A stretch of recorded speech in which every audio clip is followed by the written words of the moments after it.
我哋咧就 Good afternoon. We've got a quorum already. So may I now call the meeting to order. This is the third meeting of the Bills Committee on Construction Workers Registration Amendment Bill 2014. We first of all need to confirm the minutes of previous meetings. We had a meeting on the 20th of May and then another one on the 27th of June. The draft minutes have already been issued, and they are CB1 1807 1314 and CB1 1974 1314 respectively.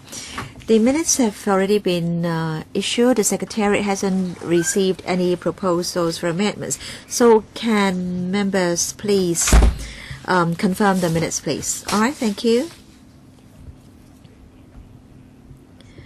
Meeting with the administration now. So please invite the administration in.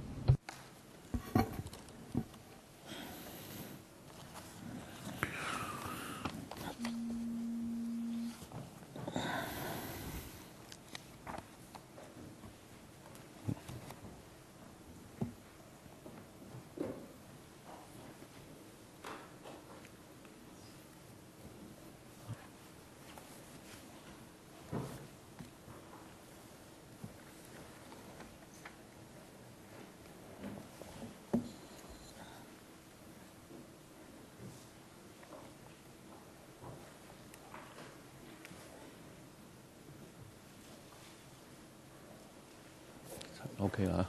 咦，仲有就兩位，唔好理佢啦。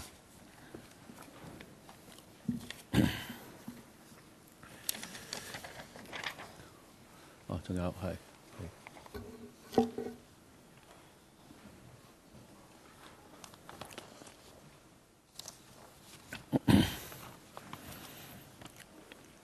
好，咁啊，相關嘅政府部門嘅代表都到咗，咁大家。So, the officials have arrived. I will not be introducing them to you again. Matters arising from the meeting held on the 27th of June 2014, paper CB1 20361314 The administration has given us this response to views given by the deputations. And may I now invite the administration to take us through this paper, and then members can ask questions and the administration can reply. Yes, please. Thank you. So, Chairman, this is paper CB1 20361314 This is our response to issues made by the deputations.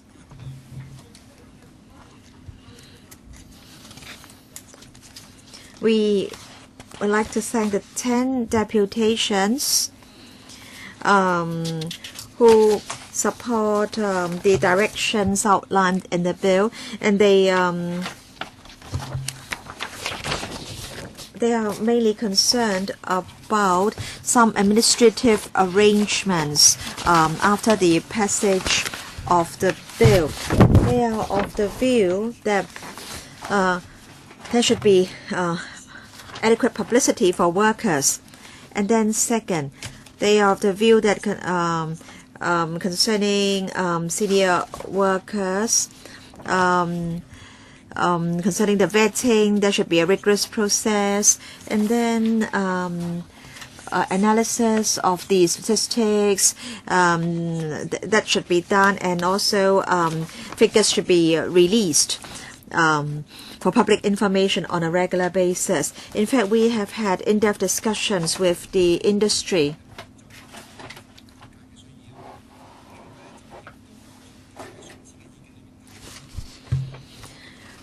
And then Last time, members, some deputations are of the view that there should be new trade divisions.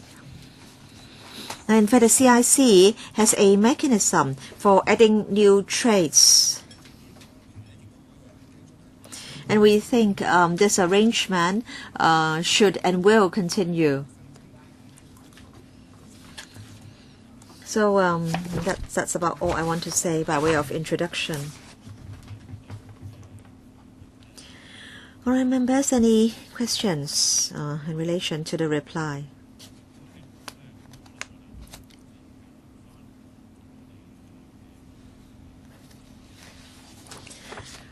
Then I think we can continue with the clause-by-clause scrutiny of the bill.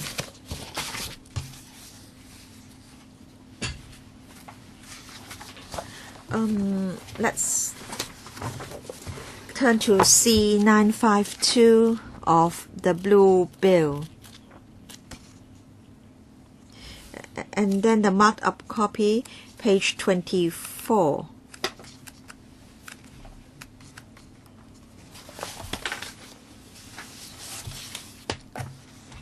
All right, let's continue with the clause-by-clause study.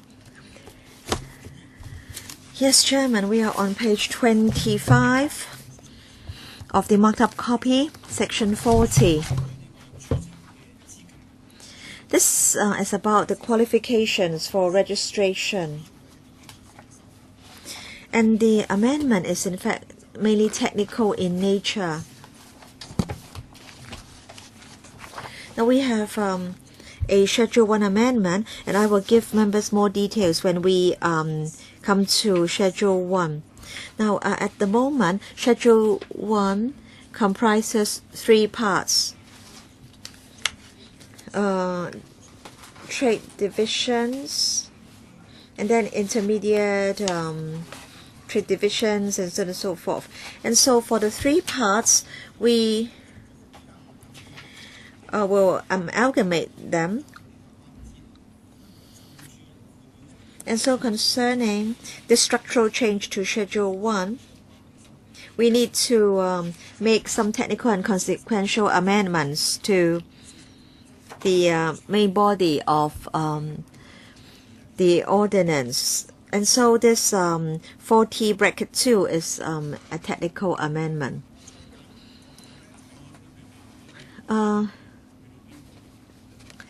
Now, I just want to tell members that they can raise their hands and ask questions anytime they like. So this process of scrutiny is an interactive one. So, Chairman, 40(2) is a technical amendment. And members, please read 40(4), page 26.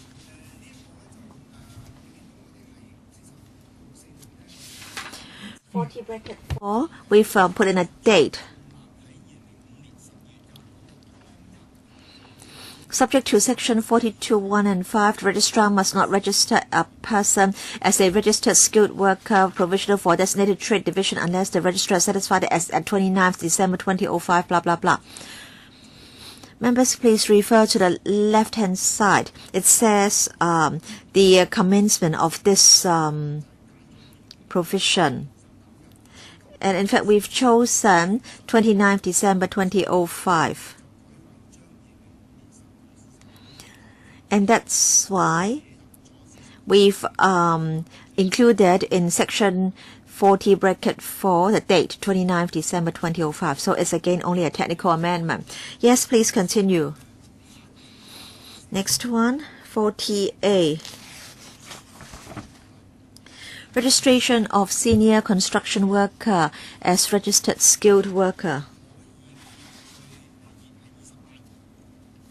And that's page 28 of the marked up copy.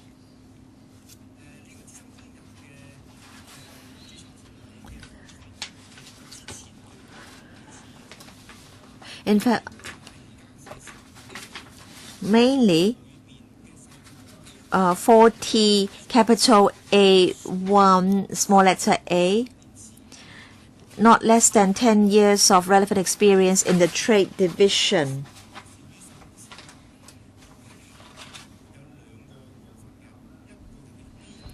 And we have B1 as well as B2. B1 means, as at 29th of December 2005, the person has a period or an aggregate period of not less than 6 years of relevant experience in the trade division. Or for TA1B2, he doesn't have 6 years of experience but has passed an assessment conducted by the Council for the purposes of this section. So in fact, there are 2 channels available.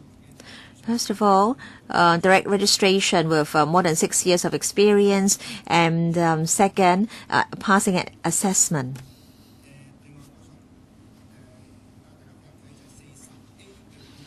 And then please look at 4TA bracket 4. A person who wishes to be registered must make an application within a period of 18 months beginning on the commencement date of this section. Now, in fact, for these senior construction workers, there is a 2-year period. So we hope that they can make their applications within 18 months so that within 2 years we can finish the vetting exercise for the registration of senior construction workers. But then bracket 5 says that the secretary may by notice published in the Gazette extend the period. Members, any comments?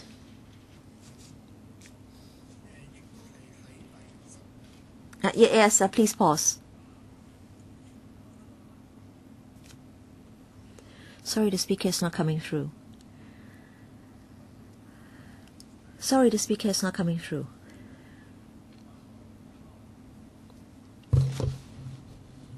Sorry, the speaker's mic is not on.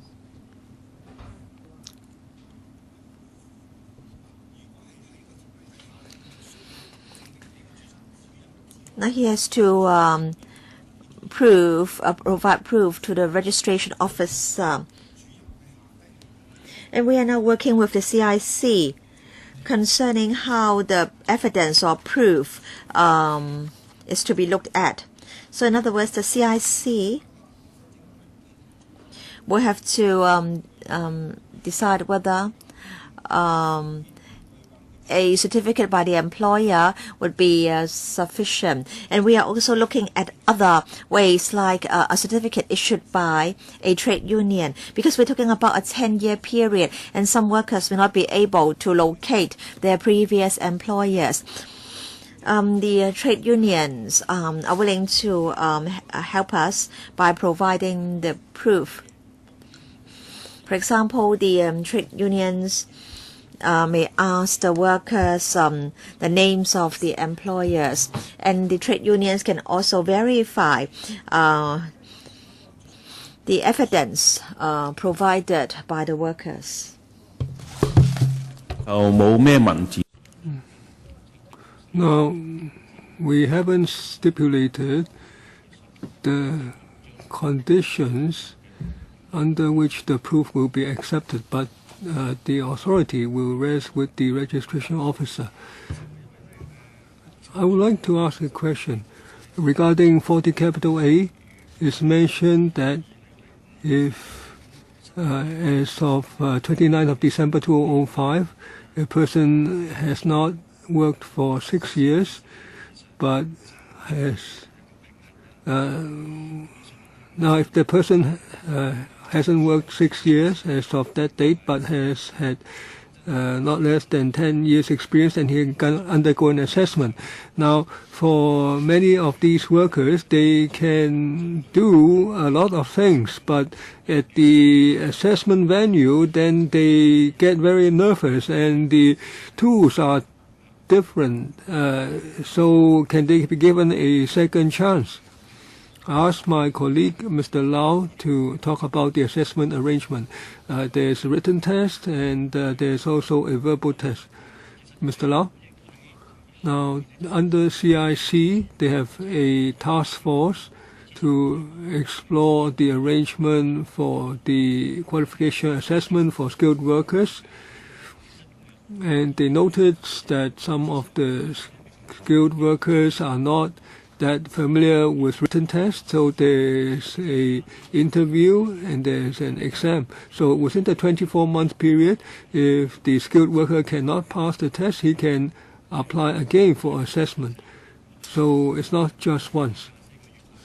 Is it within 24 months or must it be 24 months later? Now, he must apply in 18 months, and the entire process has to be completed in 24 months.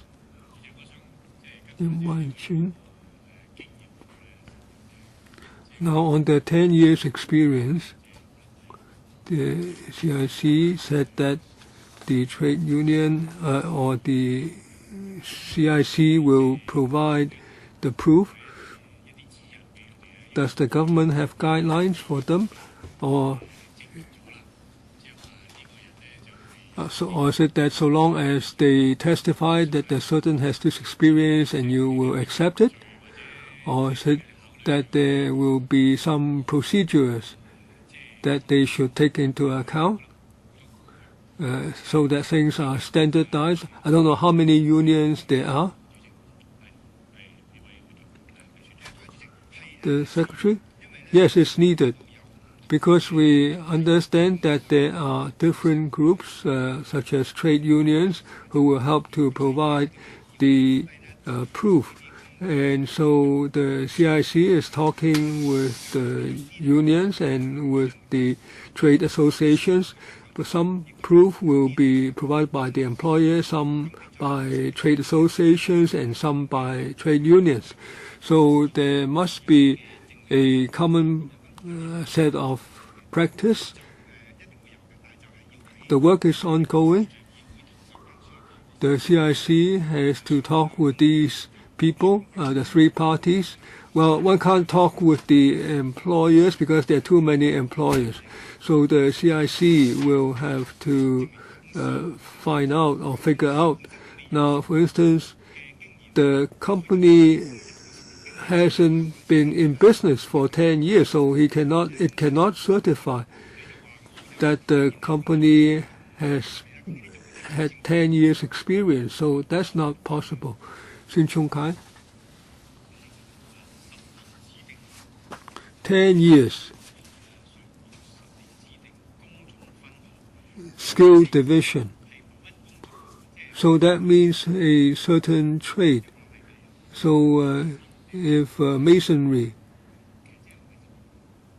then yeah, well, what we say is if he wants to apply in respect of a certain trade division, he must have 10 years experience for that trade division, because there are 133 trade divisions. For instance, formwork, masonry.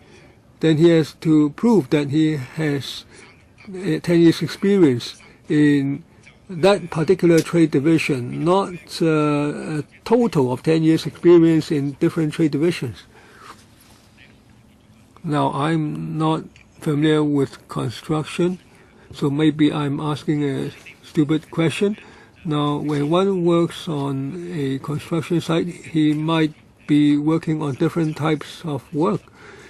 He may not have 10 years of experience in each division, but he may be working for 12 or 13 years, but he has a lot of experience in all divisions, in all the divisions concerned. Well, actually, that's rather rare. If you are in painting, then you are a skilled painter. You wouldn't be a carpenter, because the employer might be a painting subcontractor. So it's very rare that he would hire you for doing this type of work today and different kind of work tomorrow. So a major principle is that we follow the trade divisions in the industry. So previously we had 99 trades, but now we have 133 trade divisions. That is we want to follow the trade. Sit Ho. Now, I'm not in this industry, but some workers tell me, of course, you won't mix up wood carpentry and electrical work, but sometimes you do the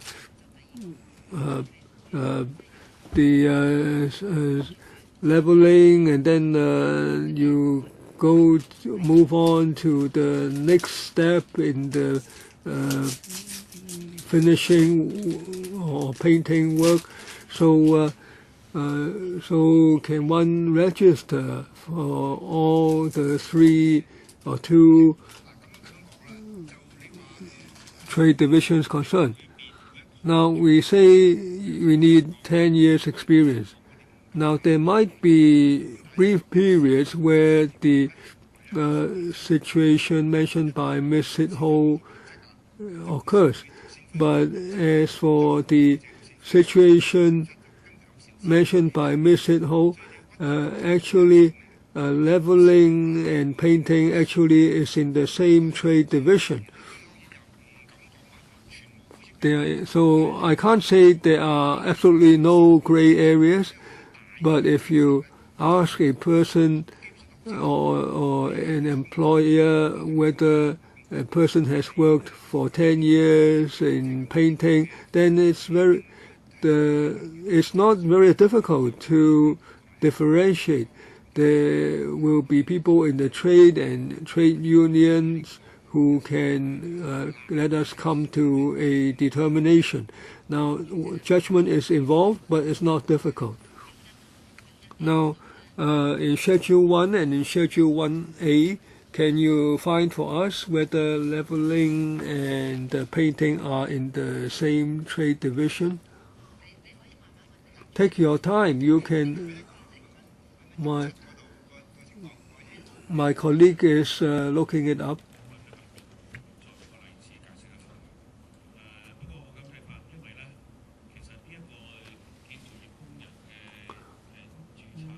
Now, on the registration system for construction workers, that is already being done, and now we further make detailed trade divisions that are the result of lengthy discussion with the industry. Now, on whether trade divisions should be merged or subdivided, that is something to be agreed with the trade. Now, this practice or approach has been in practice for a period of time, and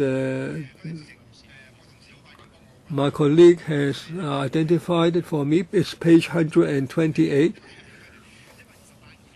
128, column 1, the numeral 5, painting and leveling. In column 2, there are 5 types of work, different types of paint. So in each type, you have to both leveling and painting, and so it's both included. Thank you. I was worried that the division might be too fine, so some satisfactory situation might arise. Sin Chung Kai, on 40 capital A9. Now, what's the Secretary's thinking? So in the future, it will be gazetted and it will become effective. Now, what will the period that you have in mind for them to register? We are thinking of 24 months. That is 18 plus 6. That we just mentioned that 18 months. That's in the provisions, and then there are 6 months for the registration to be completely concluded. In bracket 9, our thinking is that the Secretary will gazette within 24 months, but we didn't actually say 24 months because just in case we cannot complete it within 24 months for administrative reasons, then we, by this way, in this manner, we can have a bit of flexibility. So why is there a provision on this on losing effect? That's the reason. Now, 18 months for people to enter the gate, and then if the secretary is satisfied with your information, then you are allowed to go through. If he's not satisfied, then you have to submit information again. Now, in bracket 5, it says that the secretary may, by notice, extend the period. So people might say 18 months is not enough. I haven't raised it within 18 months. Also, we do think that 18 months is enough because we will provide a lot of publicity for people to apply. But if indeed many workers have not applied, we can extend it. So I think 18 plus 6 is a suitable period. We can extend it here. And then in bracket 9, we can extend via the expiry provision. Now, you are not amending the main legislation. You are just using the notice.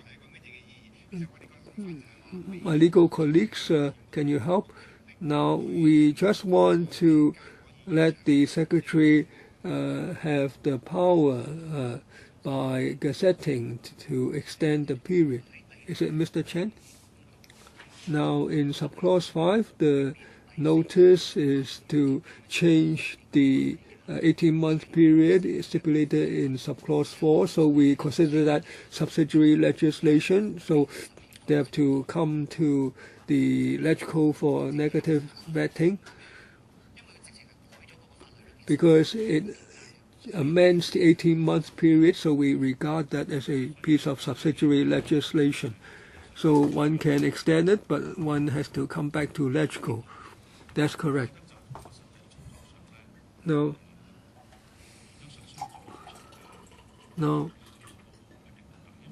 I think there's not actually much need for extension. As mentioned earlier, there is already a system of registration of workers, whether it's the employers or the workers or the subcontractors. They are familiar with the need. And if the worker has been working in the trade for years, there's only a very slim chance that he might miss the deadline. But this wording gives the secretary a way to extend the period by a negative vetting. Shin Chung Kai? Well, of course, I'm assured when you say that there's a slim chance, but can it be a loophole? If one cannot do it within the 18-month period, well, you can extend after 18 months. But if one is still unable to do it, can you further extend? We can see it in subclause 6. It says that if it has to be a notice in the Gazette, then it may only be published before the expiry of the period of 18 months. So if it's extended to 20 months, then the notice to extend further must be gazetted in the 20-month period. You can't extend the 18 months after the expiry of the 18 months. So in LegCo, the scrutiny period can be extended, or what? Negative vetting? that means we can disagree, right?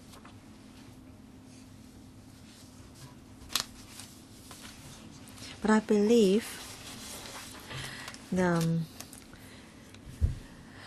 the chance of this happening is slim because we hope that workers or senior workers can register as skilled workers.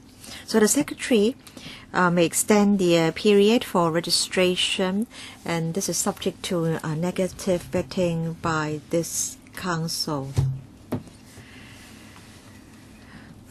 This is necessary because we have to be the gatekeeper. This is about an amendment to the legislation. Mr. Alan Leung.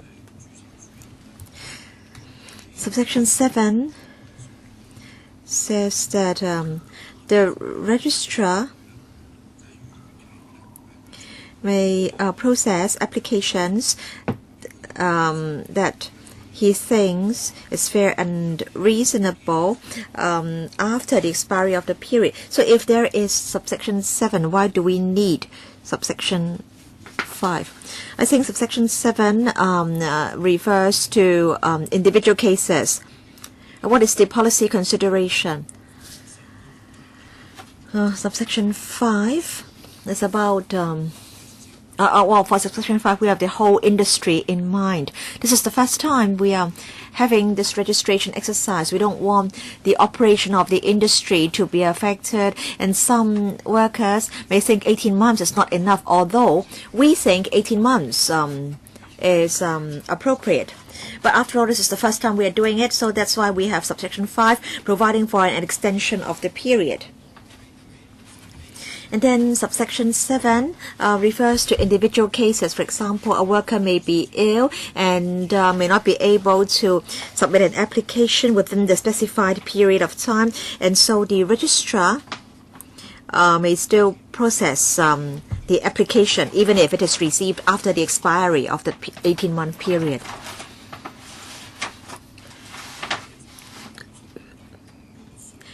So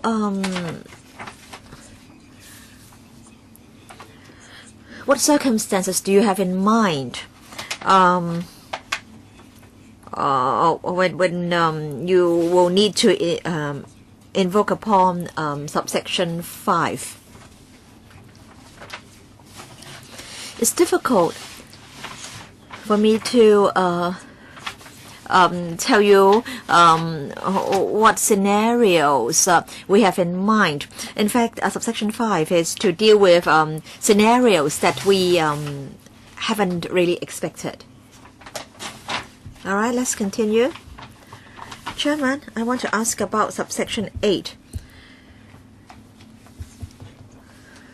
Concerning the fee, is it that the CIC can decide on the level of fee? Subsection 8? Yes, subsection 8. Chairman, 40A bracket 8. We will amend the fees regulation by means of negative vetting. So the amendment will help us deal with the assessment fee. So there will be negative vetting. I think we can now look at page 29, Chairman, section 41.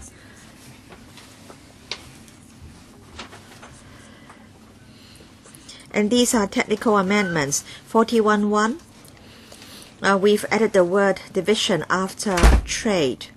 This is because in Schedule 1, we have trade divisions.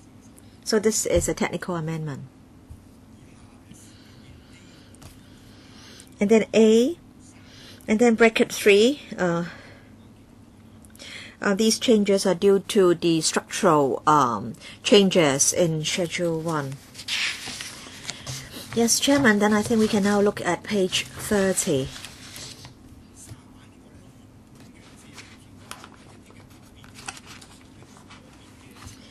Section 42 is on special provision.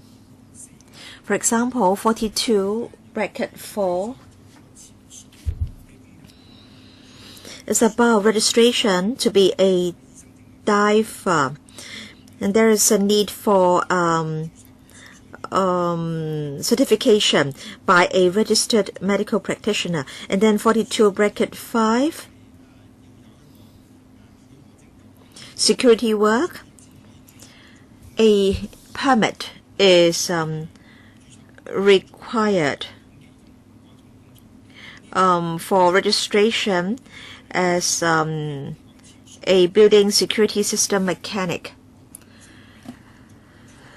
And for the diver, the certification is included in Schedule 1. And then bracket 5, we have this technical amendment. We've added the word division after trade.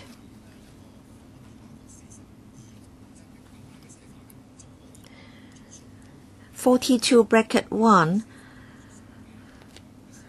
can cover the various subsections. Thank you. Legal advisor? Yes, Chairman. Concerning the drafting of the English version, bracket 1, the registrar must not register a person. But then under bracket 5, the registrar shall not register a person. And there is an amendment to bracket 5 anyway. And so in order to achieve consistency, can you also amend the word shall in bracket 5? Should it be must not or shall not? We've noted this comment. We may propose a CSA. Yes, Mr. Chen? Now sometimes we use must, and sometimes we do not change the existing version using shall. If we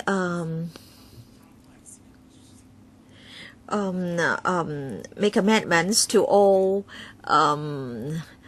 places with the word shall, then that would be a major exercise. And that's why we hope that we can have as few amendments as possible. But then for must and shall, the meaning is the same, and so for certain existing provisions, we are not changing the word shall to must, because if we change all the places where the word shall appears to must, and that would be a major amendment exercise. So for the newly drafted provisions, you're inclined to use must. Yes, for new provisions, we use must. But then for the existing provisions, we tend to retain the word shall, or else there will be numerous amendments for us to make. Mr. Alan Leung.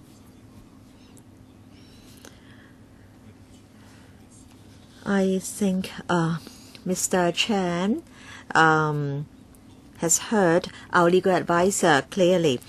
She said as there was an amendment to bracket 5 anyway, and we are both and this is under 42, so you might as well change the word shall to must. So she's not asking you to amend the word shall in section 45 or 46. This is because we are in the same section, and yet we are using different words in different subsections under the same section, and as a result, this may give rise to suspicion that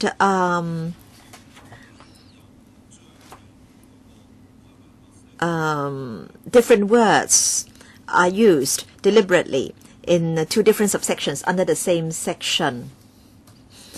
Mr. Chan, yes, I understand what the legal advisor is suggesting.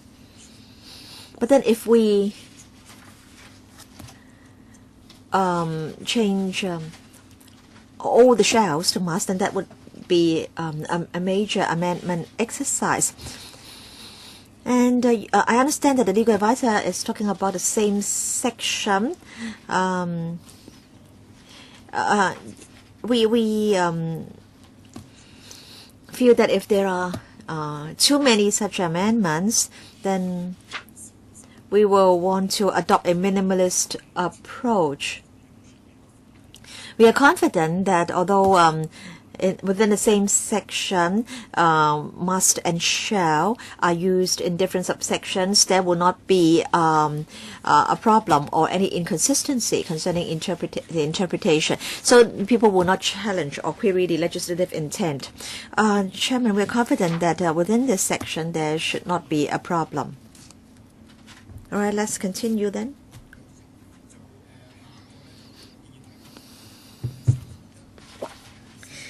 So now let's look at section 44, page 31, expiry and renewal of registration.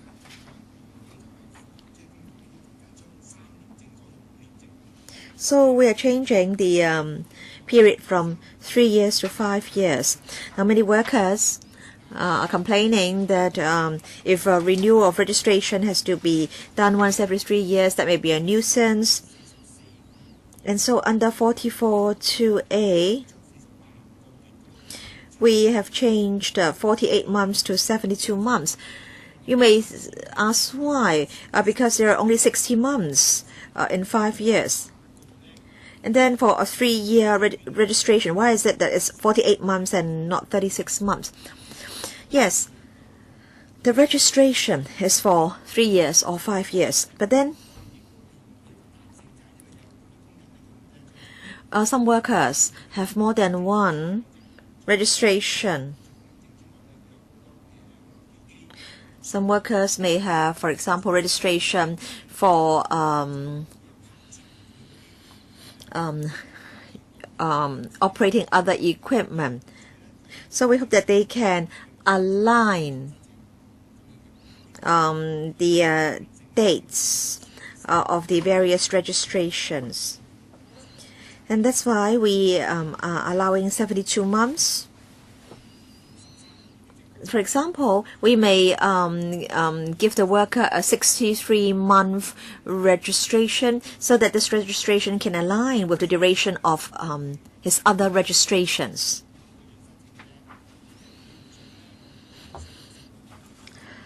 In fact, we can only workers can only apply for renewal 6 months in advance. So putting down 66 months is already safe, but then we want to err on the safe side, and that's why we've put down 72 months.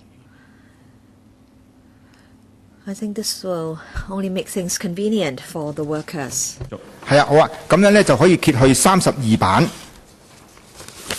32版裏邊咧就有一個44括弧8A 嗰度，前面42括弧5嗰度係一個技術性嘅修訂，我就唔特別講啦。咁就括弧8A 嗰度咧就我哋 On 8A, we have an amendment 8A and 8B for regarding senior workers after they become skilled workers, the renewal arrangement for other workers. If they're going to have to renew, they have to follow Schedule 1. That is, they have to go through the technical assessment, or he has to be proof from another trade. Now, if he's a skilled worker, please remember that we have the 18+6 arrangement. That is, he hasn't passed an assessment, but it's based on his previous experience. So on renewal, he cannot supply the certificate of technical assessment. So we have to offer the additional treatment in 8A and 8B. He doesn't belong to the 48 bracket 1 arrangement. so it doesn't meet Schedule 1, so there's an 8A and 8B arrangement.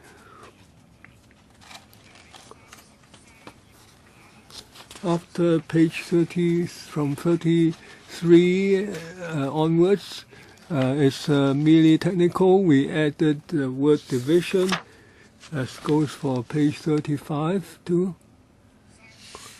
36. It's also technical adjustment there.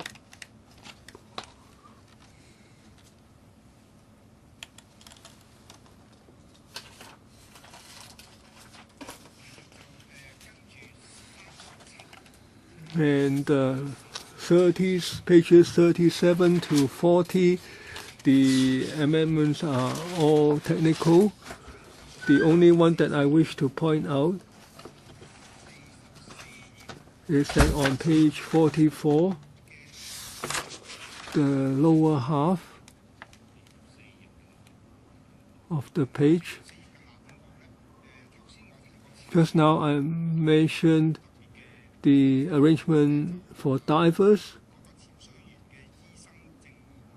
The doctor certificate for the diver, we deleted 42 bracket 4, that amendment, because previously we mentioned that for divers, the doctor certificate will no longer be stipulated here. So we don't have 42 bracket 4 for that reason. Please resume. The next one, page 46, the lower half of the page. We propose to add the provision 50A. I suggest that when we go to Schedules 5 and 6, we will go into this in detail, because these are transitional and saving provisions. They are important. We added 50A to the effect that Schedules 5 and 6 have effect. So we will go on to that. For instance, if a worker has registered for a certain trade, but the name for that trade has been changed in Schedule 1, so there's a transitional provision. Now, the original registration is also valid. So this is just a technical transitional arrangement. Then page 47. Review of decisions. This is very important too. If an worker applies for certain things, and if the registrar turns down the application, then he can apply to the review board for review of the registrar's decision. Here we have two amendments. Firstly, where the registrar now if turns down the application by the senior worker, then under 51 bracket 1 he can apply for review of the decision. And secondly, as mentioned earlier, if the senior worker for certain reasons has to extend after 18 months, the extension has to be approved by the registrar for physical conditions or whatever. And if the registrar rejects the application for extension, and if he seeks a review, then according to 51 bracket 1, he can apply for review. This is 40A bracket 7 that we are referring to. Yes. Thank you, Chairman.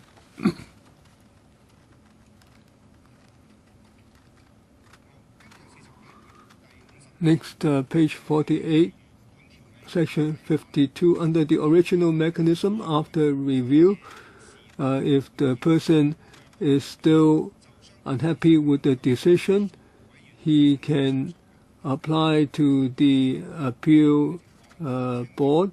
We have preserved this, and we have included the two previous situations. That is, if a senior worker application has been turned down, and secondly, if the worker applies out of time and is turned down, then after review he can seek appeal under Section 52.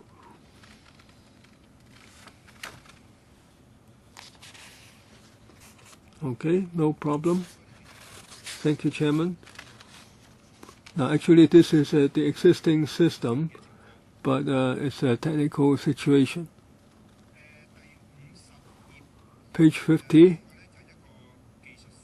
there's a technical amendment because the reference to the paragraph has changed.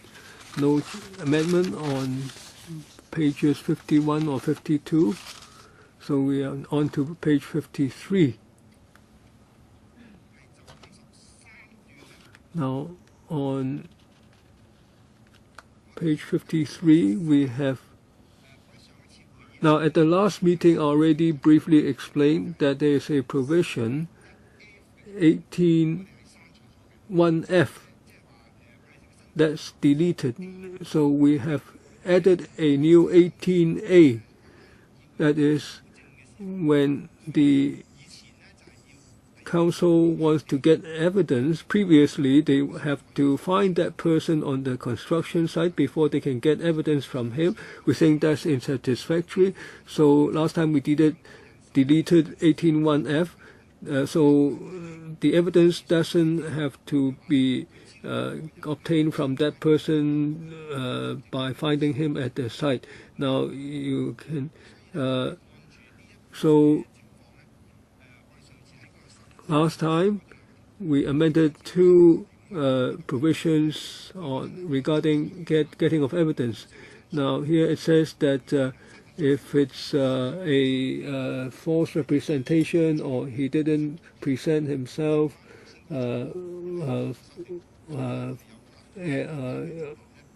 then if we want to get representation from a witness who is not at the site, so we added 18(a) and deleted 18(1)(f).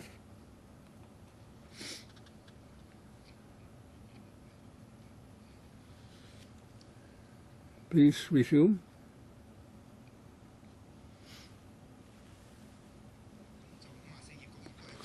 Page 54, that is a corresponding amendment, consequential amendment due to the deletion of 18(1)(f) and the addition of 18(a).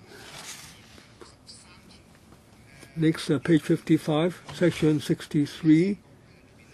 Now, we said that there will be exemptions. Now, this may be an exemption for minor construction works or emergency construction works.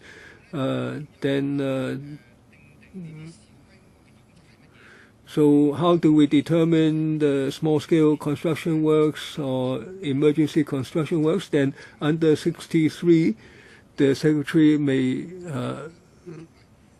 exempt by regulation, and we can see 63A, bracket 2, there are three situations, A, B, and C. That is, he can consider factors such as the scale of the construction work, the value of the construction work, and the urgency of the construction work. So if it's an urgent work, then the urgent construction work is exempted. The Secretary may exempt by regulation. Ms. Sitho? Now on exemption, 63A 2C, it mentions about urgency. We understand about that. And then the scale of the work, of course, the scale is small and the amount is small, but you haven't stipulated how large.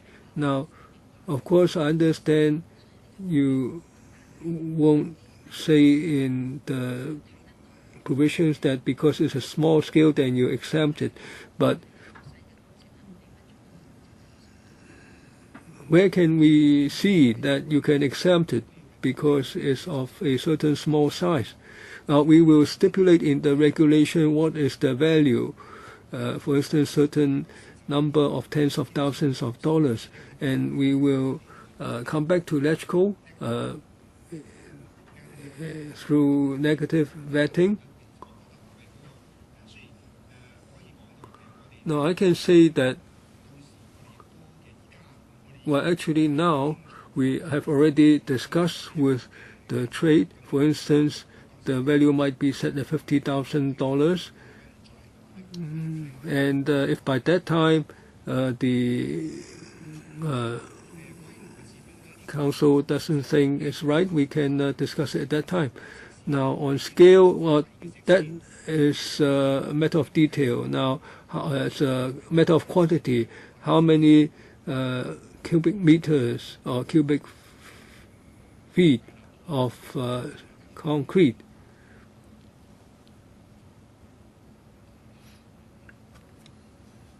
We said, oh, okay. Legal advisor. Now on 63 capital A bracket 3, it said that the secretary may exempt by regulation a person or a class of persons from the application of this ordinance. Now, here we can see that the provision can be used to exempt one person.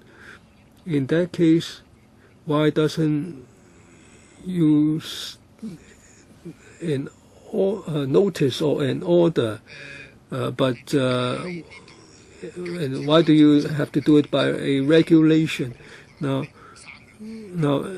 we are coming to bracket 3. Now, there are other legislation, for instance, about electrical assembly work. Some electrical workers are exempted. For instance, if they work for a large electricity company, they are exempted under that legislation. So here we have to exempt, likewise exempt that category of workers who are working for a large power company. So we are going to exempt not just electrical assembly, but installation workers, for instance, escalator workers. So those workers will be exempted, and they do not have proof of being that kind of worker. So when they come to us, we need to exempt them because they don't have the workers' certificates or proof, and because it was exempted on the other side. So here we have to provide the same exemption. So we have to say that a person or a class of persons. Now, technically, can it be exempting of a single person? Well, you might say that appears to be so, but that's the way the drafting is done. This in order to properly represent the situation that I just mentioned. The law draftsman. Now, the legal advisor is asking why isn't a notice used instead of a regulation.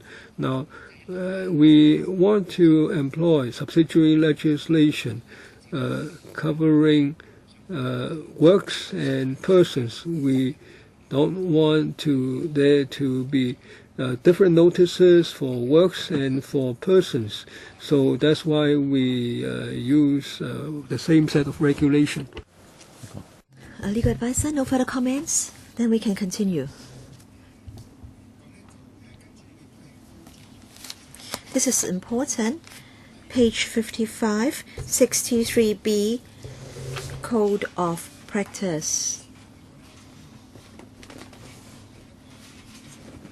For a worker who has not been registered, it doesn't mean that he can't work on a construction site. There will have to be a supervision arrangement. Or for emergency works, we do provide for exemptions. But then we need to have codes of practice to spell out the exemptions, what emergency works mean, and so on and so forth. And so the CIC will publish a code in consultation with the industry. In fact, in the CIC, discussion is going on concerning the content of the code and what is meant by supervision. Now, say for example, if we have one worker giving instructions to 10 workers, then start instruction and supervision, and then if we have someone on the 5th floor giving instructions to someone on the 1st floor, will that be regarded as instruction and supervision? And then if there are to be exemption arrangements, what exactly they are. And that's why we have 63B and 63B 2 and 4 state that the council need to publish the code, the date on which the code is to take effect, and so on and so forth.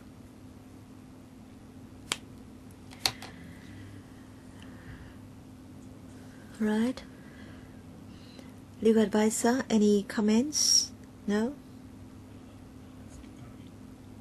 Mr. Sin Chong Kai, I think I also need to look at 63C. Now, of course, a code of practice is not part of the ordinance.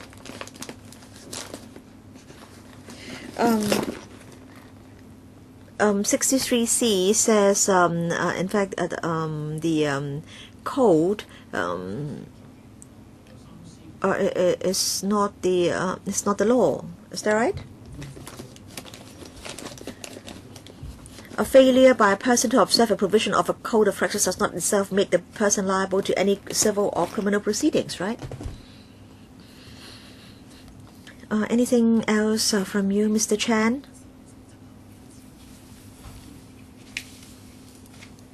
Now, a code of practice is not a piece of subsidiary legislation. It doesn't have legal effect. Breaching the code is not an offense. But then the use of the code is detailed in 63C. Right, no comments?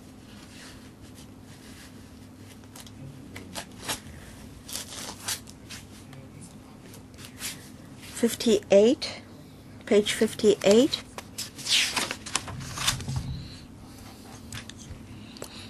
So it merely says that a notice published under the section may contain any incidental, supplementary, consequential, transitional, or saving provision, blah, blah, blah. It's a technical amendment. All right, then let's move on to Schedule 1. This Schedule 1 is highly technical. It's about trade divisions. And I think it's difficult for us to go into the schedule in detail. Have we received public comments on the schedule, please? Have we received submissions from the public on Schedule 1? Last time the deputations came, they mainly commented on the principles. It seems that they didn't raise any specific points about the schedule. Thank you, Chairman. The Legal Services Division has written to the Bureau on the schedule. We've asked the administration to provide a comparison table between the existing Schedule 1 and a new Schedule 1. Members can refer to paper 1684.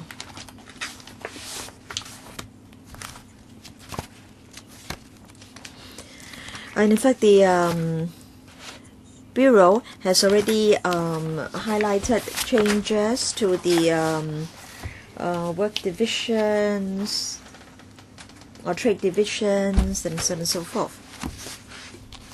And some of the trades have been deleted. So perhaps the administration can take members through the paper. Which paper is it, legal advisor? CB1 1684 03. I don't have it here. 1684.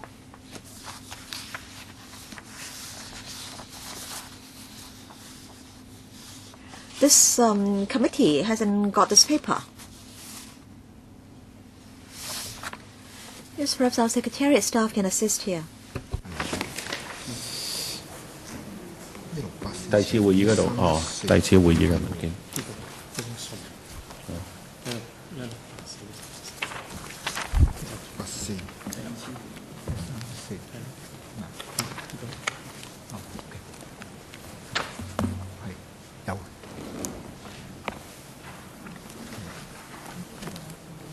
好啊。有關主席。Yes, Chairman. The paper was in fact a letter issued by the Development Bureau to the LegCo on the 25th of June. I believe we did study that paper at our second meeting. I think we have a PowerPoint presentation on the structural changes made to Schedule 1. At the moment, there are 3 parts in Schedule 1. All right, so perhaps members can look at the structural change concerning the 133 trades. We had detailed discussion with the industry in the past 2 years. We had over 100 meetings of the industry. We discussed the trades in detail one by one. Say, for example, when we met the woodwork union, we discussed the woodwork trade. So, look at this slide. Now, on the left, we have the existing Schedule 1. On the right, we have the amended Schedule 1. The existing Schedule 1 is divided into 3 parts. First of all, registered skilled workers, and then trades with skilled workers and semi-skilled workers, and then Part 3, trades with only semi-skilled workers. And then we have the certificates, the relevant qualifications. And now we are putting all these in one schedule. So column 1, we have the name of the trade. Second, we have the trade division. This is important. And then the technical or skill description. And then column 4, column 5, we have the skilled worker certificate, and then a semi-skilled worker certificate.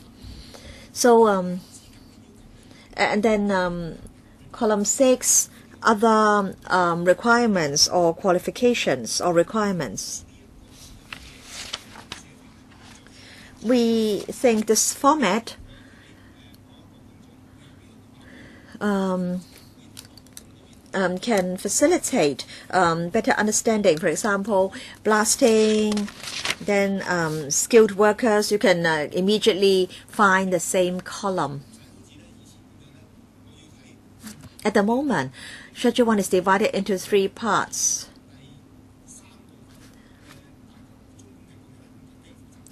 Under the existing schedule, it's not really very user-friendly.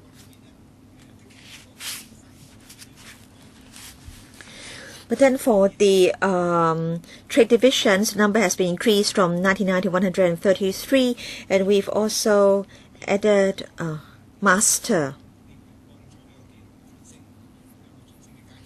This is a career ladder. So that's the situation concerning the schedule. Steve Kohim? Thank you.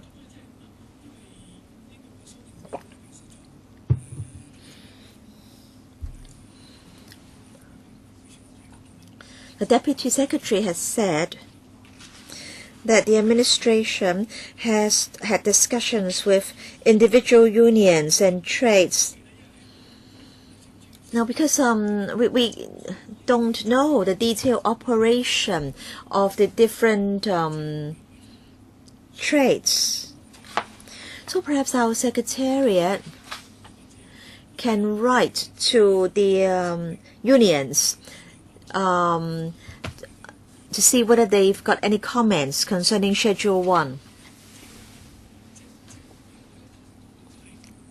If they find the schedule acceptable, then we need not be worried, because we can't understand the content of the schedule. For example, how can a painter, what are the prerequisites for a painter to become a skilled worker or a semi-skilled worker? We do not understand all these details. All right, Mr. Sin Chong Kai.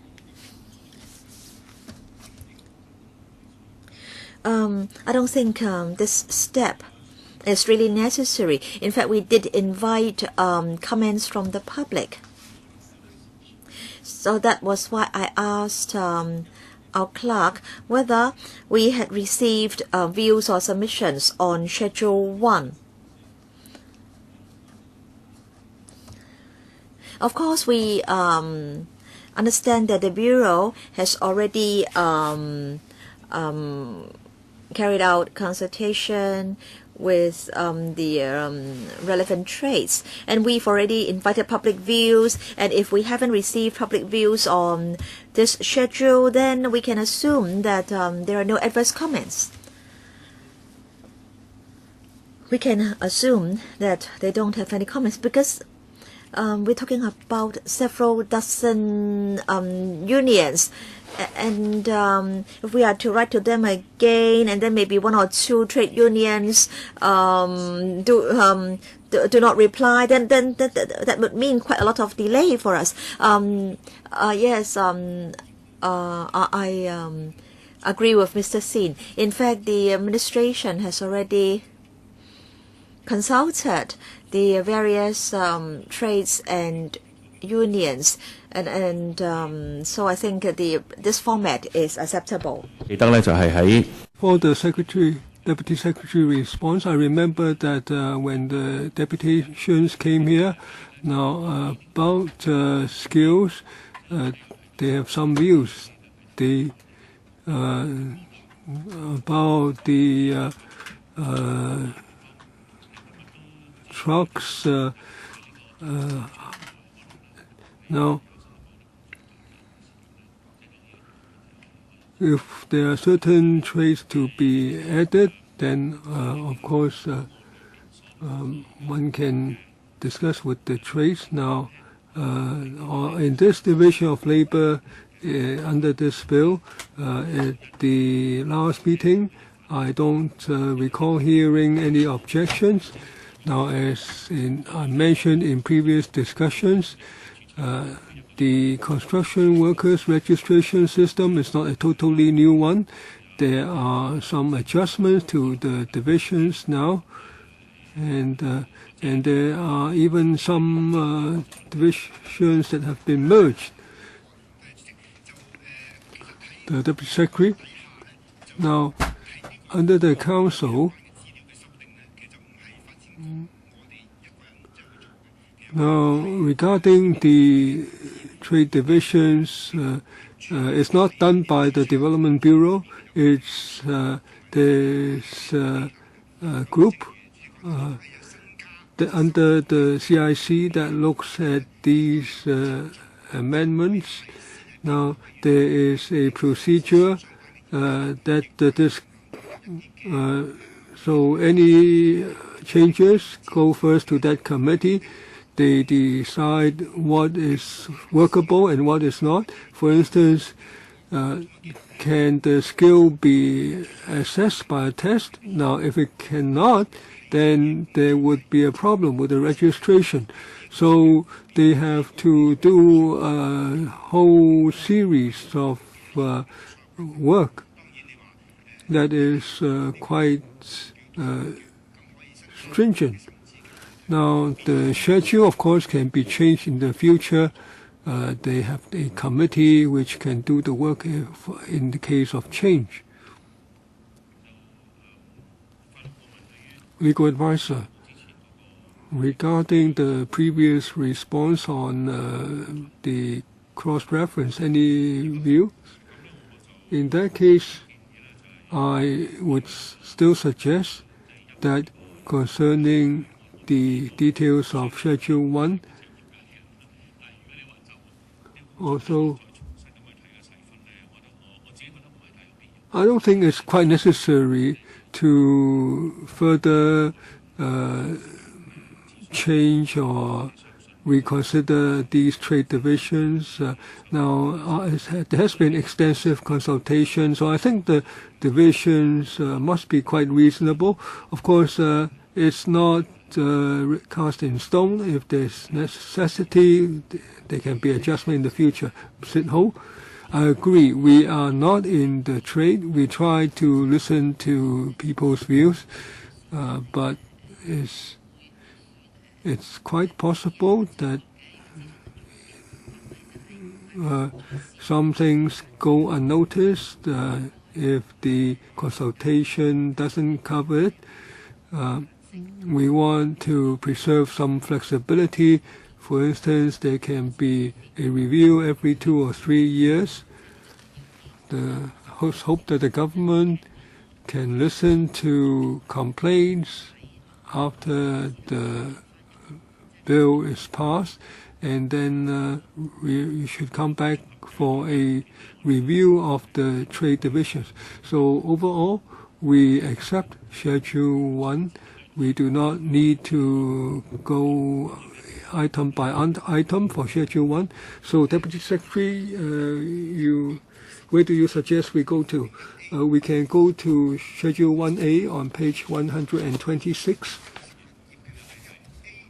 Schedule 1A.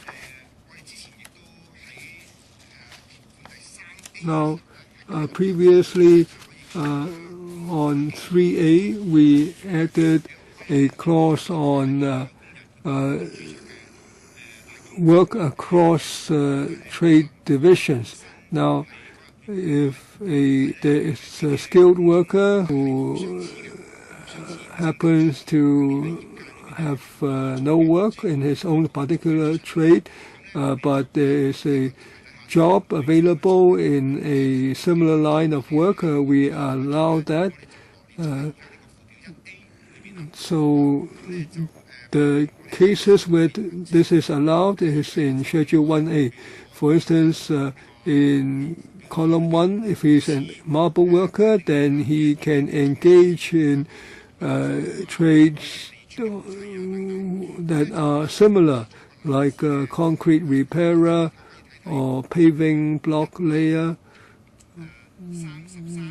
For instance, we can look at page 133, item number 12.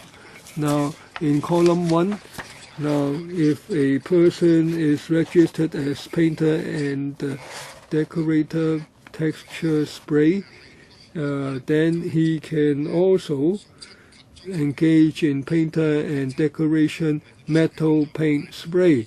This is not his registered trade, but he can engage in it. And then there's column 3, special requirement. Now, he can engage in metal paint spray, but with certain exceptions. For instance, now where it involves spraying metal paint for the protection of structural steel work, because there are special requirements there. So there are very professional requirements for spraying to protect steel bars. So we have work across divisions, but there are exceptions, especially in column 3. Well, actually, I have done painting myself. Now, in Schedule 1A, on page 128, now, just now, in responding to Ms. Sid Ho, we quoted the page 128. Now, for Schedule 1A, it's practical. And this takes into account situations faced by workers. I think this is beneficial. So there are lines of work that he can work in across trades, but there are also exceptions. So I think this meets practical needs, and I believe you have discussed this already with the trade unions concerned, I believe, Mr. Deputy Secretary. Yes. Legal advisor, any comment? No. So, Mr. Deputy Secretary, regarding Schedule 1A, we have no particular comment. In that case, please go to 148, Schedule 5, that concerns the transitional and saving provisions relating to registration of workers. For instance, I gave the example, say a worker registered for a trade division, and when it comes to Schedule 1, the category is no longer there, so the certificate of registration already issued is still effective. And also in the situation where the worker has already submitted an application for renewal with the registrar, and the application was not concluded at the time, the registration will still be completed by the registrar. So we have stipulated all the situations in Schedule 5. Okay. Perhaps we need to go into a bit more detail here. Now, on subclause 1 is about interpretation, and on clause 2 is a saving of pre-existing registration. Now, if it has effect corresponding to a designated trade division, then he can so register. Now, in 1, 2, and 3, we differentiate between skilled worker provisional, and so on. And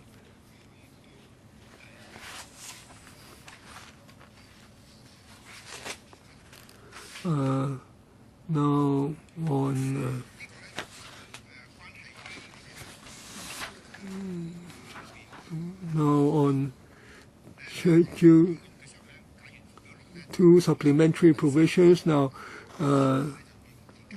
when we come to Schedule 6, the clause 3 would be easier to explain, the supplementary provisions to Section 2 of the schedule. Now, the transitional provisions, for instance, in bracket 5, a pre-existing registration as a registered semi-skilled worker will have effect as a provisional, as a registration now.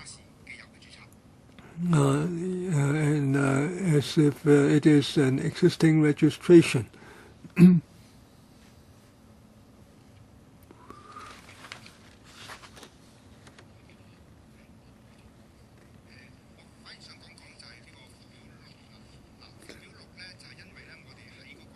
I'd like to go to Schedule 6. Now, that's a result of an amendment in Schedule 1. Now, for instance, marble worker. Now, in new Schedule 1, we have new divisions, but we also have a master worker trade. So previously it's called marble worker, and we now call it marble worker master. So if he keeps his reservation, then he becomes a marble worker bracket master. So if he is originally registered, then he comes to register, we give that a new name. And so in the previous transitional provision, paragraph 3, we mentioned that for registration of trades in column 1 of Schedule 6, then there will be treatment as registration under the new schedule, but there will be differentiation between provisional and so on. Now on the diver category, now now when we talk to the trade feels that the worker might not be a diver in connection with the trade, so we want to give that a more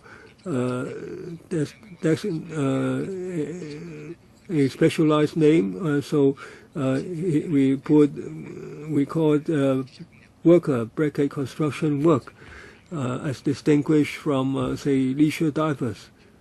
I think that's reasonable. I think divers are of all kinds. They may not have be working in connection with construction work. So I think that is makes things more clear. So so page 153, production of registration card.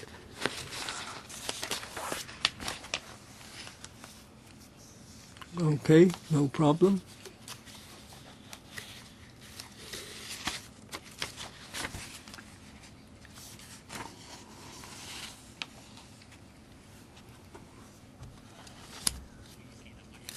If there is no comment, we can move on. 154.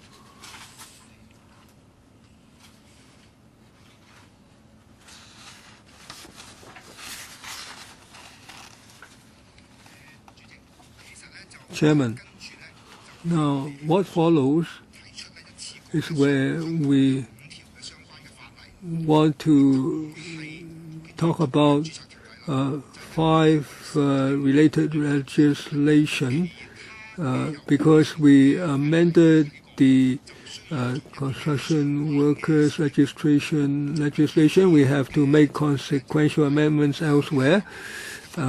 So this goes from pages 153 to 157. Right now, when workers are doing their work, they may need to carry with them several registration cards. When we discussed this bill, we agreed on an approach that is the registration cards of these workers can also contain the information on other registrations, so the workers do not have to carry so many cards. So there are 23 registration cards altogether right now. 3張嘅。 But of course, not all workers have 23 cards. Some may have 2 or 3. And so our card will also store the information in other cards. But then we need to amend other ordinances, because those other ordinances may require the workers to carry with them the respective cards. And so from 153 to 157, we have the gas safety regulations, FIUO, and so on and so forth. And also building minor works regulation. So workers can will only need to bring one registration card and not all the rest.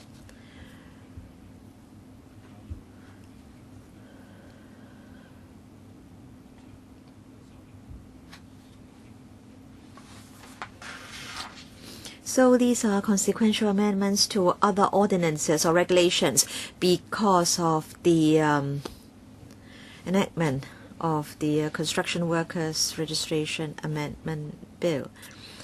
Yes, we understand that this is necessary, but then will these amendments be passed in the same exercise? Yes. For example, page 155, we've added equivalent document, meaning a document recognized by the Commissioner. So in other words, this registration card is recognized by the Commissioner under the FIUO as being equivalent to the person's relevant certificate.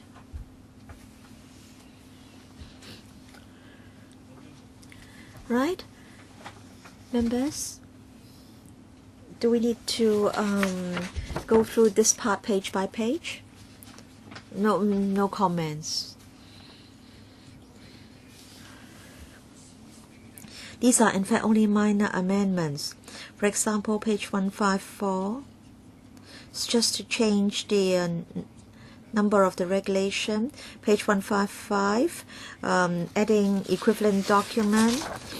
And then page 156, carry with the person the certificate or an equivalent document.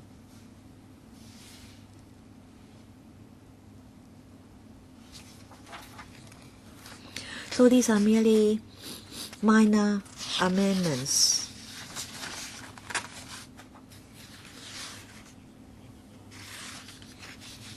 So from here to or up to page 171, these amendments are of this nature. But then from 159 to 165, building minor works regulation, the amendment is a technical one, because trade will now read trade division. And so we need to have this amendment to add the word division. All right.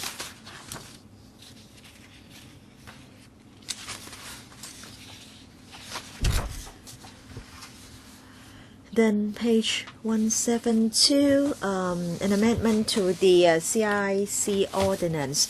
Yes, Chairman.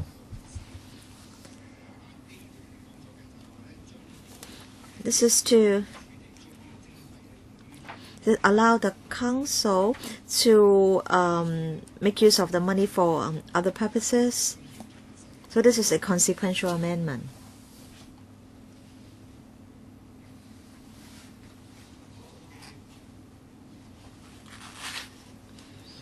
Yes?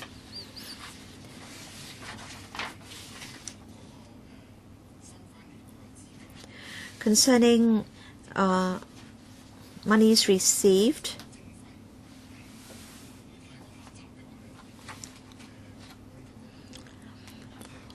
and we think the council should be allowed to make better use of the levy collected.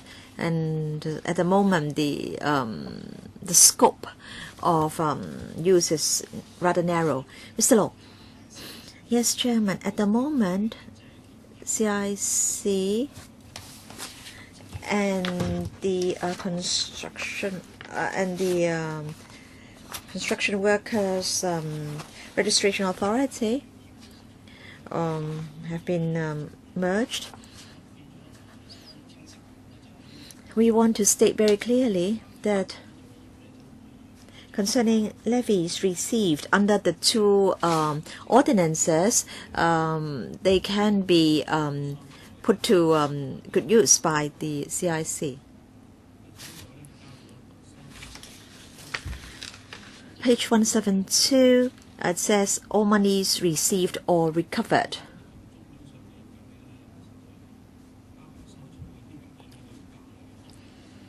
In fact, reading the Chinese version, I think the word received should have appeared.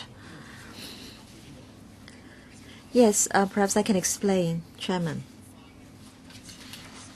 I think we should look at 28A, Section 28A. In fact, we dealt with that last time in the clause-by-clause scrutiny, page 21. A levy received or recovered by the Council under this part becomes part of the funds and property of the Council under Section 21 of the CIC Ordinance. So in other words, the levy received or recovered under the part will go to the CIC. And we've added 28A2, and that is the levy will be used by the Council for any of its purposes. And concerning page 172, it's to amend another ordinance, not the Construction Workers Registration Ordinance, but rather CAP 587, Construction Industry Council Ordinance. It's merely a technical amendment. Because under 28A1 we have received or recovered, and so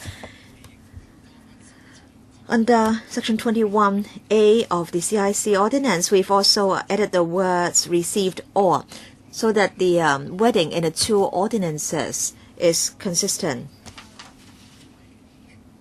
So all monies received or recovered by the Council can be used by the Council for its purposes. But then concerning 21A, in fact, the words received or should have appeared, because it doesn't make sense if the Council can only recover money but not receive money by way of levies or charge, blah, blah, blah. Yes, perhaps the law draftsman can tell the chairman whether, in fact, these words should have appeared. I think your observation is correct, Chairman.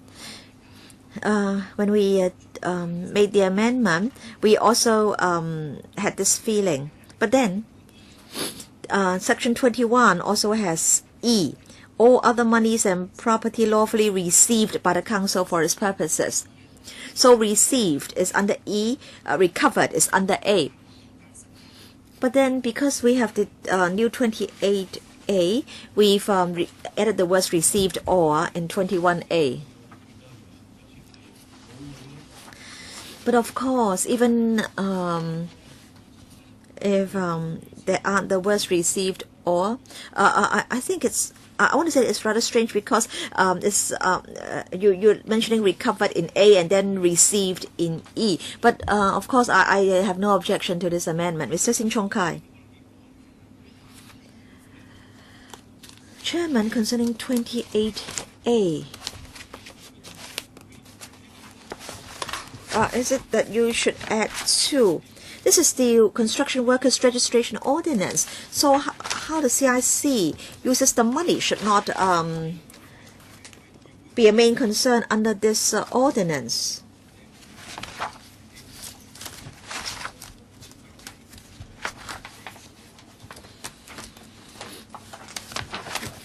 The registration fee or the levy should only be used for operating the registration system. I understand that the CIC also promotes construction safety, but then I don't think such money should come from the levy paid by the workers. In my view, the levy paid by the registration paid by the workers should only be used to operate the registration regime. Because I'm a member of the registration board, so let me say something. The CIC is responsible for the training of workers, the registration of workers,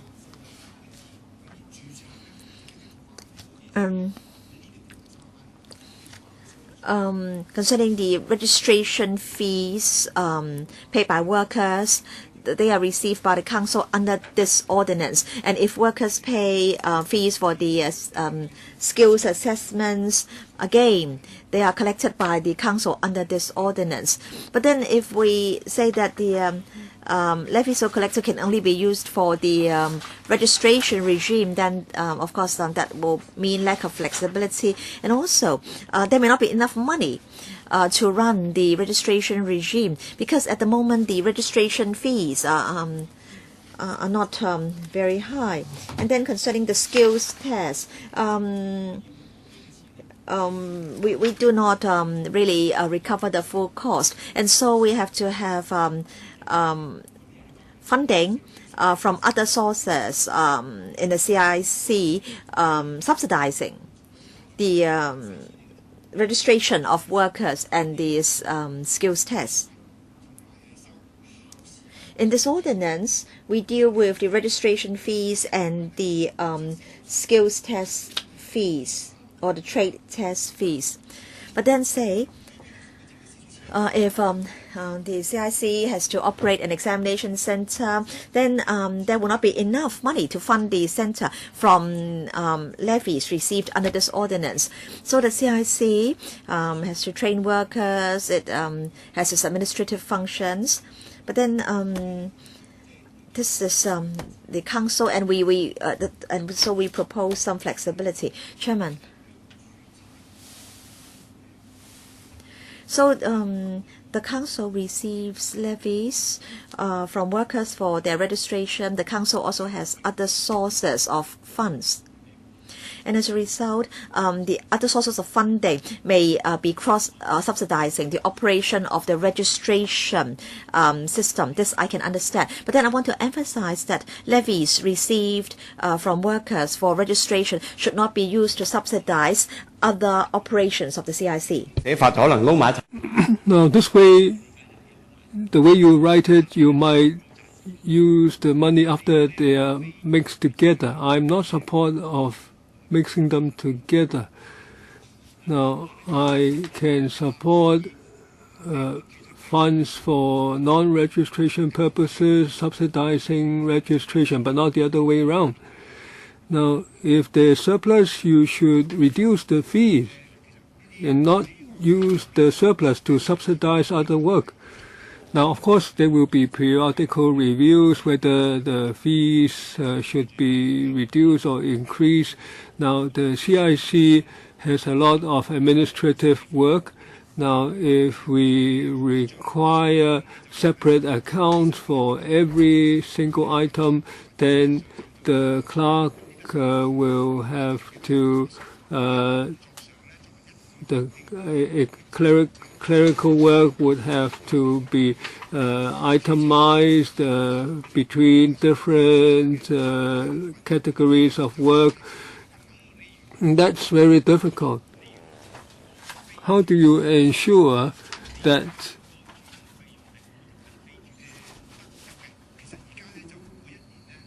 how do you ensure that registration income doesn't go to non-registration work?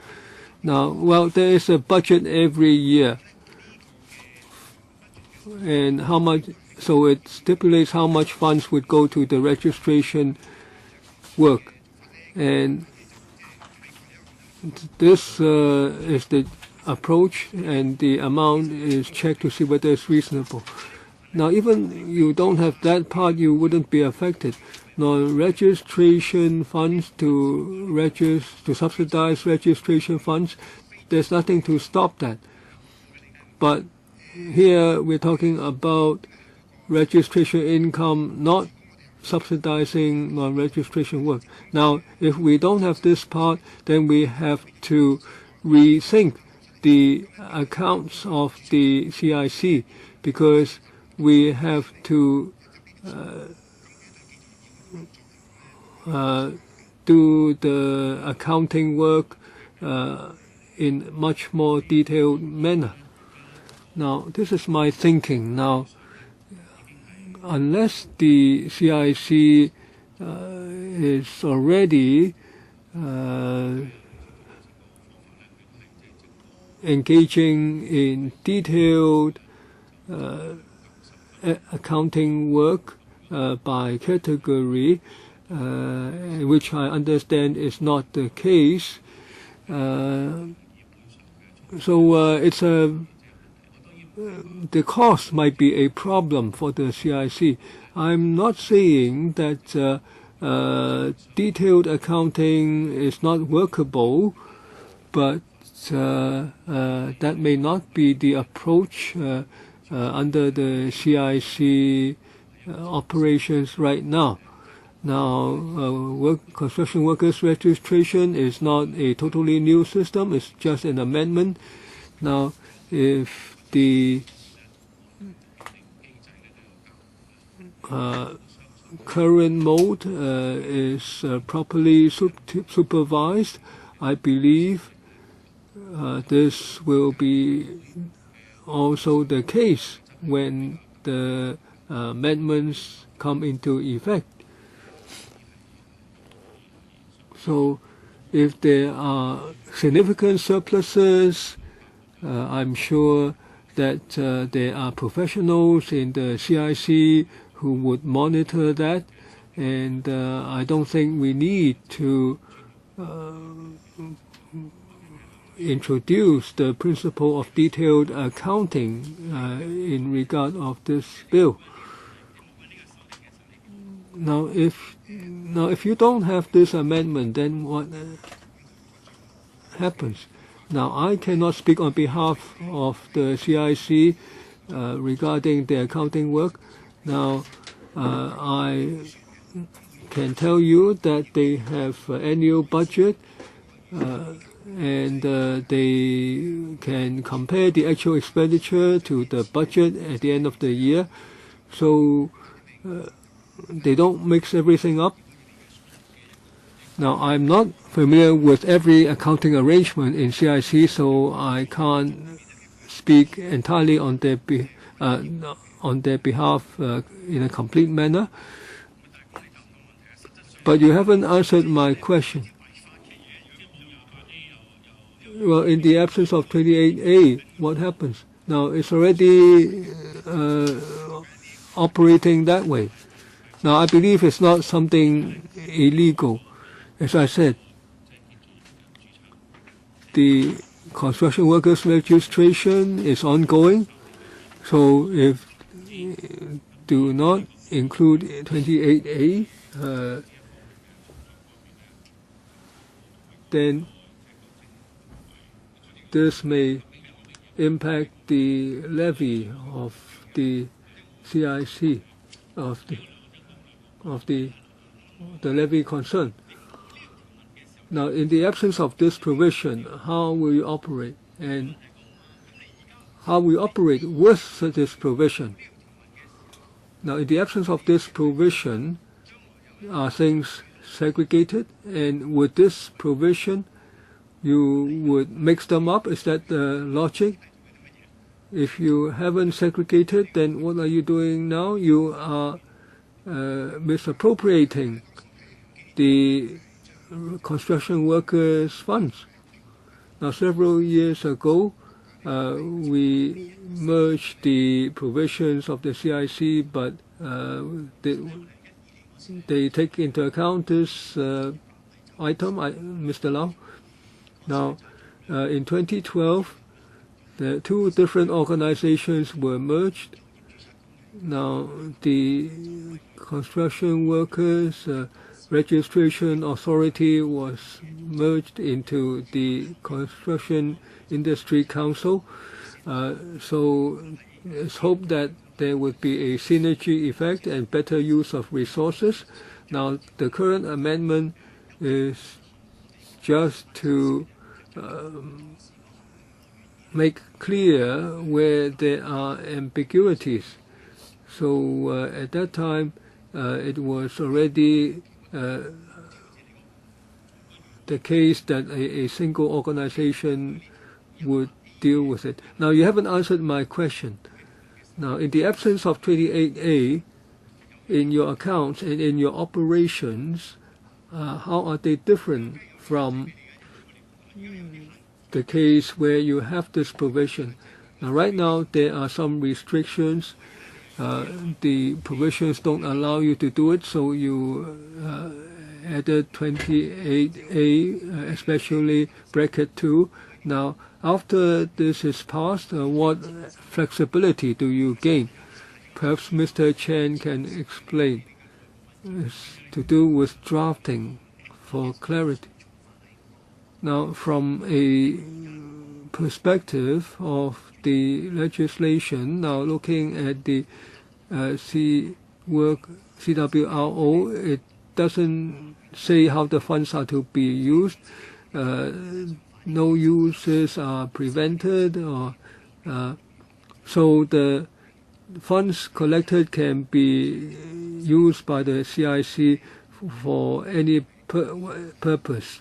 But the uses are not stipulated, so we want to make it clear. So this has also answered my question. And 28A, this is in reference to CWRO 21. So what difference does this provision make? Well, the provision makes it clear. Now, if there's no such provision, the use of the funds is up to the interpretation of the law to see whether the current approach is sound. Now, in my view, the CIC has already separated the funds for registration and funds for other purposes.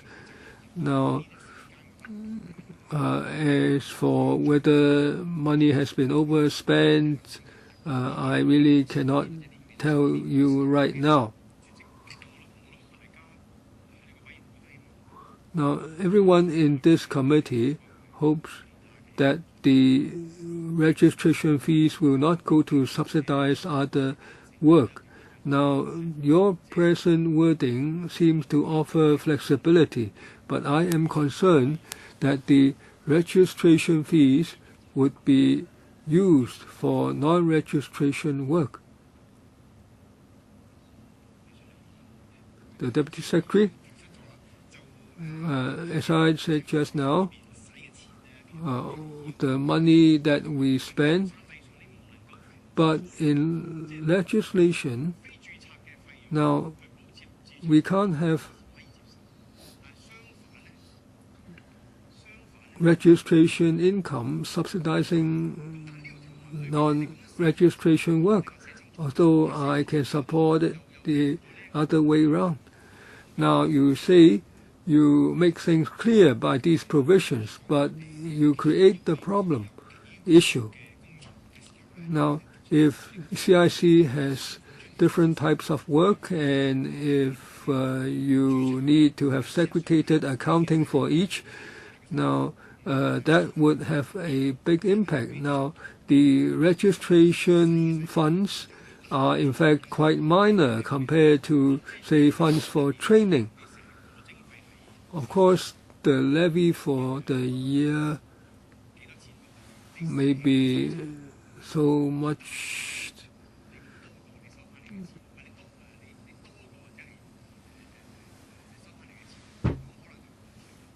Now, I'm not asking for segregated accounting, but if you have surplus every year from registration, then you should reduce the fees. Now, in the levies in future, you would have a schedule. Then I can then ask you, is it self-financing? When you raise the fees, what's the subsidy? Not a problem.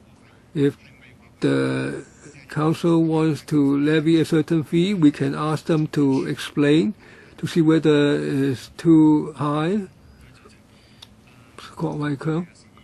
I thank the chairman and Mr. Sin for concerning about how the registration funds are used. Right now, it seems too lax.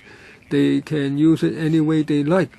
Perhaps the administration can tell us now what are the main sources of income for the CIC, and in future will such income continue to increase or be maintained.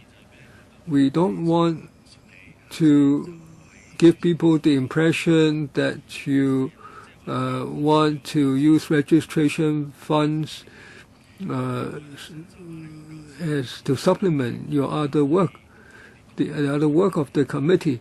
Now, of course, the funds go to purposes that benefit workers, for instance, in training. But if there are no guidelines or no criteria, then in future, when they see a big surplus, they might try just to spend it for whatever purposes that may not be warranted. Mr. Sin? Now, you must have a schedule for the levies in the future. When you adjust the levy, of course, you can increase or decrease the fee, and the electoral panel will ask you,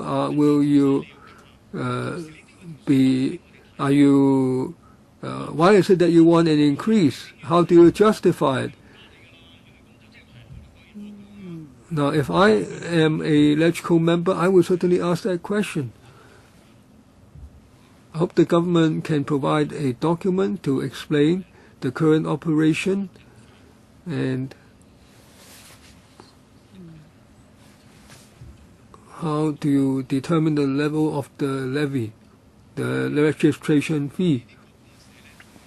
Now, your current approach in your wording allows the funds to be used for whatever purpose the council wants. That is not acceptable.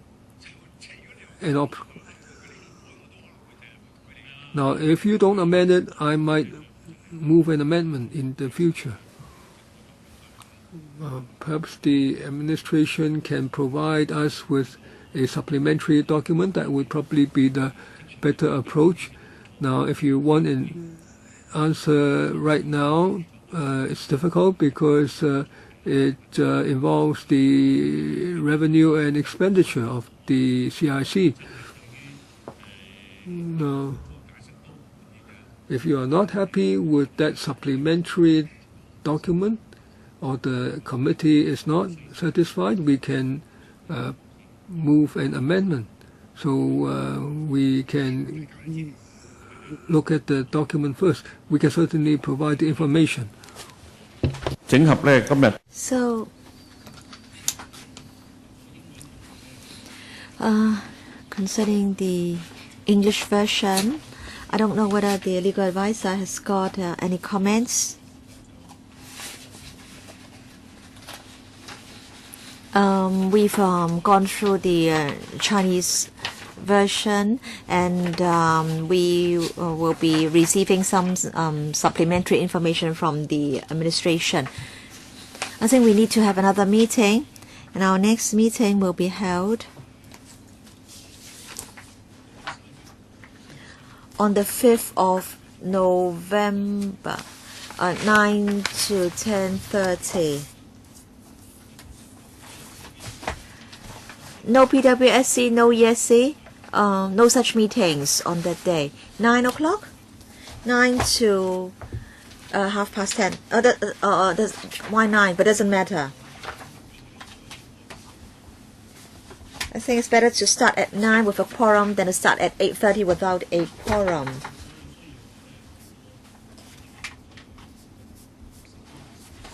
And if we need another meeting, then we can hold it on the 14th of November. I think the meeting is adjourned. Nothing else?